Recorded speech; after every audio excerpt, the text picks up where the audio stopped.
If you're having coffee with me, I'd be happy to have you visit my Tangle of Words.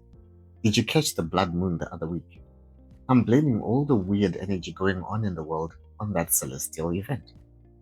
The Luna Park was in town, though technically it's not affiliated to the historic amusement park chain that started on Coney Island, New York in 1903. The Family Amusement Park is a traveling entertainment outfit that moves in Zimbabwe from town to town throughout the year. When I was a kid, it was a big deal when we went to experience the amusement park rides, from the big jets to the Ferris wheel, and of course, the roller coaster. I was curious to see how it had evolved over the years, and also to chaperone my nephews on their first trip to an amusement park. They had loads of fun, and I'm sure they will have stories for days to tell their friends and have material for that day I will never forget. He say teachers like to give people when schools open.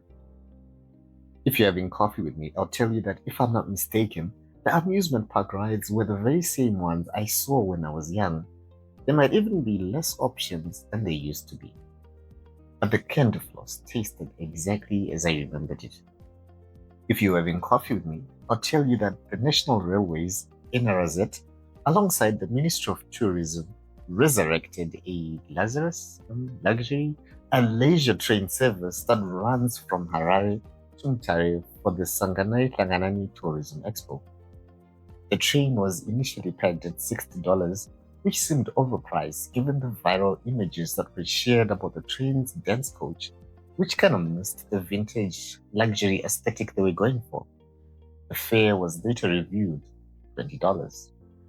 The leisure train took 10 hours to travel from Harare to Mutare, making brief stops at Marondera, Rusape, Headlands, and Otzi. It was traveling at a leisurely speed of 35 kilometers per hour to ensure travelers got the full experience of the scenic landscape. The initiative is supposed to continue beyond the tourism expo, although an official schedule hasn't been availed as yet. Meanwhile, Air Zimbabwe introduced daily flights between Harare and Mutare in support of the same expo. The 30-minute flight costs $85, and I'm adding a bucket list itinerary of doing a round trip, which includes one way by rail and a return trip by air or road.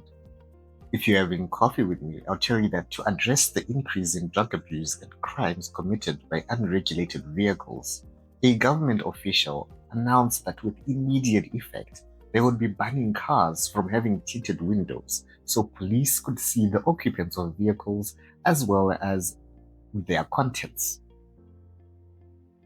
This ban has not yet been implemented. As it turned out, there isn't any supporting legal instrument to support such a measure, as well as the public outcry by people expressing how the government is fond of banning things as a solution to problems, which only creates more problems instead of addressing the issue of concern.